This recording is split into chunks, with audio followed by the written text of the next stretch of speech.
Welcome to this Windows Computer and Technology channel. And one of the things that is interesting, as we had, companies are giving their revenues and, how much money they made and so on. And of course, Intel gave revenues that were down, but AMD gave revenues that were up.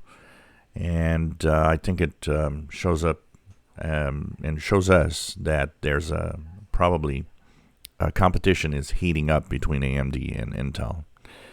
So, little story, because a lot of you might not know what's the difference and what's all about.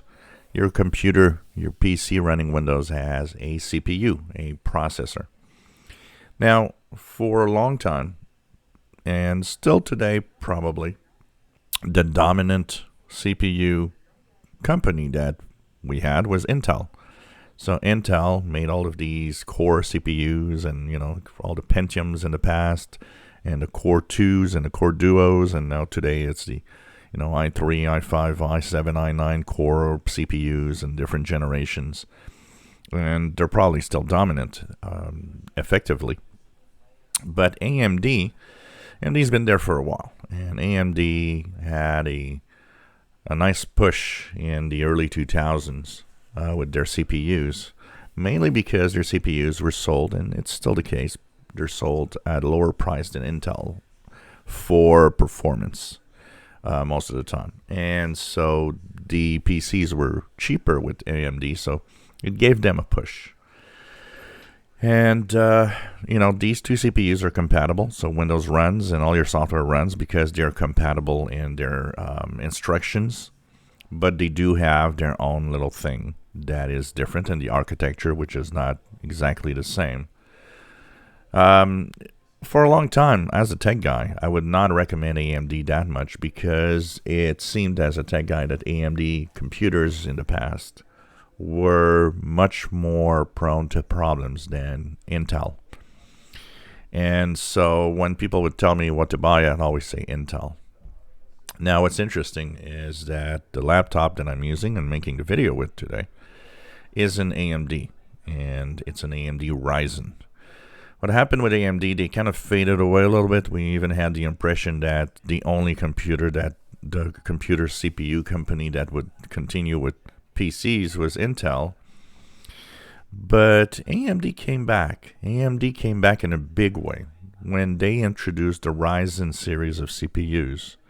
We weren't in the same game anymore. Not only were they well made, they were powerful, and they were very often top speed, even beating the speed of Intel CPUs.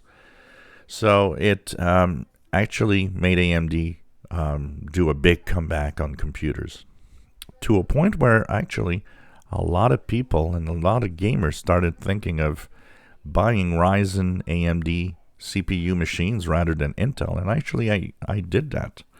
For the first time in my life, I actually, based on the fact that I could see that they clearly made these CPUs of much higher quality, including the fans that are cooling them, that it made me jump to an AMD Ryzen gaming machine.